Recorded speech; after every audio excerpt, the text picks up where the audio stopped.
India China ബന്ധം മെച്ചപ്പെടുമ്പോൾ ഉണ്ടാകുന്ന ഗുണങ്ങൾ എന്തൊക്കെയാണ്? ഇപ്പോൾ മെച്ചപ്പെടുകയാണല്ലോ. ഒരു കാലഘട്ടത്തിൽ ഇന്ത്യയും ചൈനയും തമ്മിൽ വലിയ ശത്രുക്കളായിരുന്നു. അവർ കമ്മ്യൂണിസ്റ്റുകാരെന്നും നമ്മൾ കോൺഗ്രസ്സുകാരെന്നും ഒക്കെ പറഞ്ഞ്, കോൺഗ്രസ് ഗവൺമെൻറ് എന്നൊക്കെ പറഞ്ഞ് വലിയ ശത്രുക്കളായിരുന്നു. പിന്നെ അത് കഴിഞ്ഞ് കോൺഗ്രസ് ഗവൺമെൻറ് BJP ആയപ്പോൾ പിന്നെ ശത്രുതയുടെ മാറ്റ് കൂടുമല്ലോ. സ്വാഭാവികമായിട്ട് കമ്മ്യൂണിസ്റ്റുകാരും BJPക്കാരും RSSകാരും തമ്മിലൊന്നും ഒരു ബന്ധവും വരത്തില്ലല്ലോ. പക്ഷേ എന്തായാലും കാലത്തിൻ്റെ നീതി അനുസരിച്ച്, കാവ്യനീതി അനുസരിച്ച് അമേരിക്കയുടെ ഈ ഗൂണ്ടായുസവും തോന്നിയവാസവും എല്ലാം കൊണ്ട് എന്തായാലും അമേരിക്ക ഇന്ത്യയും ഒന്നിക്കാൻ തീരുമാനിച്ചു.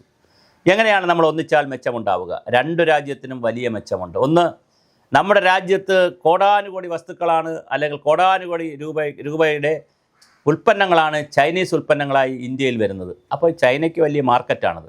അതുപോലെ ചൈനയിലേക്കും ഇന്ത്യയുടെ ഒരുപാട് ഉൽപ്പന്നങ്ങൾ പോകുന്നുണ്ട്. അപ്പോൾ ഇന്ത്യക്കും ചൈനയ്ക്കും വലിയ മാർക്കറ്റുകൾ വിപുലീകരിക്കാൻ കഴിയും. ഒന്നാമത്തെ കാര്യം. രണ്ടാമത്, GDPയിൽ ഇന്ത്യ ഇപ്പോൾ ലോകരാജ്യങ്ങളിൽ മൂന്നാമത്തിലേക്ക് കയറുകയാണ്. അതായത് പിന്നെ അമേരിക്കയും ചൈനയും കഴിഞ്ഞാൽ മൂന്നാം സ്ഥാനത്തിലേക്ക് GDPയിൽ ഇന്ത്യ കയറുകയാണ്. അങ്ങനെയാണെങ്കിൽ അത് ചൈനയും കൂടി നമ്മെ സപ്പോർട്ട് ചെയ്താൽ തീർച്ചയായിട്ടും നമുക്ക് വളരെ മുകളിൽ തന്നെ കയറാൻ പറ്റും. ചൈനയ്ക്ക് ഒന്നാം സ്ഥാനത്തും ഇന്ത്യക്ക് രണ്ടാം സ്ഥാനത്തും എത്തിയാൽ പോലും അത്ഭുതമില്ലാത്ത രീതിയിൽ അമേരിക്കയെ മൂക്ക് കുത്തിക്കാൻ കഴിയുന്ന നിലയിലേക്കുള്ള കാര്യങ്ങൾ ചെയ്തെടുക്കാൻ പറ്റും.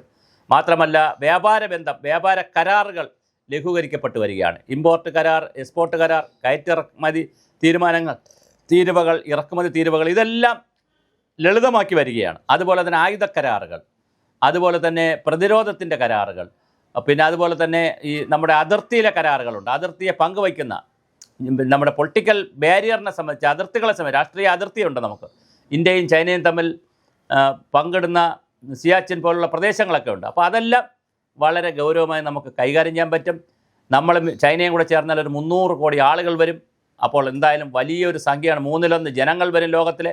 ബാക്കി 197 രാജ്യങ്ങളും മാറ്റിയാലും നമ്മൾ അതിനേക്കാൾ വലിയൊരു ശക്തിയായി വരും. തീർച്ചയായിട്ടും ഇന്ത്യ വ്യാപാര ബന്ധം, ചൈനയുമായുള്ള നല്ല ബന്ധത്തിലാണ് ഇന്ത്യ വരുന്നത്.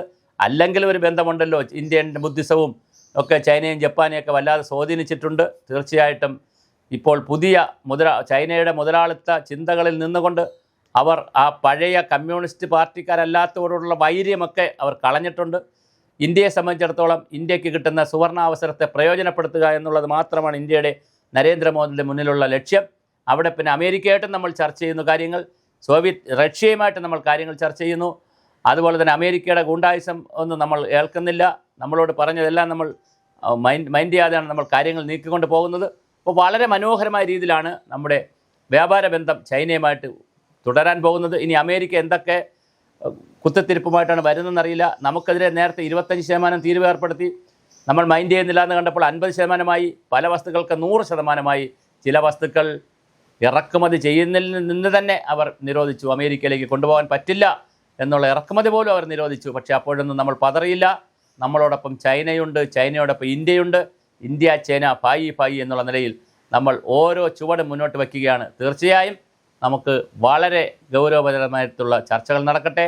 ജയശങ്കർ അവിടെ പോയിരുന്നു, വിദേശകാര്യ മന്ത്രി, അതുപോലെ വിദേശകാര്യ സെക്രട്ടറിമാർ പോകുന്നു. നയതന്ത്ര തലത്തിൽ ഒരുപാട് കരാറുകൾ വരാനുള്ള സാധ്യതയുണ്ട്. ഒരു പക്ഷേ നമ്മുടെ പശ്ചിമേഷ്യൻ രാജ്യങ്ങളിൽ നിന്ന്, നമ്മുടെ ഏഷ്യൻ രാജ്യങ്ങളിൽ ഏറ്റവും പ്രധാനപ്പെട്ട 2 ശക്തിയായി ഇന്ത്യയും ചൈനയും വളർന്നു വരുമ്പോൾ പടിഞ്ഞാറൻ രാജ്യങ്ങൾക്ക് മുട്ടിടിക്കും. ബ്രിട്ടൻ ഇപ്പോൾ അത്ര ശക്തിയല്ല, ജർമ്മനിയല്ല, അതുപോലെ ഒരു രാജ്യവുമല്ല. അമേരിക്ക വല്ലാതെ താഴോട്ട് പോയിക്കൊണ്ടിരിക്കുന്നു. അപ്പോൾ തീർച്ചയായിട്ടും ഇന്ത്യയുടെ സുവർണ കാലമാണ് വരുന്നത്. അത് ചൈനയുമായി ചേർന്ന് നിൽക്കുമ്പോൾ അതിൻ്റെ മധുരം ഇരട്ടിക്കുമെന്ന് തന്നെ നമുക്ക് കരുതാം. എന്തായാലും അമേരിക്കയ്ക്ക് വലിയ പണിയാണ് കിട്ടാൻ പോകുന്നത്. ഇന്ത്യ അതിൻ്റെ ജൈത്രയാത്ര തുടരുന്നു. വിശ്വ നേതാവാകാനുള്ള, ലോക നേതാവാകാനുള്ള ഇന്ത്യയുടെ അവസരം തുറന്നു വരികയാണ്. അത് നമുക്ക് നേടിത്തരും എന്ന് തന്നെ വിശ്വസിക്കാം. എന്തായാലും ഇന്ത്യ ലോകത്തിലെ വളരെ പ്രമുഖമായ ഒരു രാജ്യമായി മാറിക്കൊണ്ടിരിക്കുന്നു.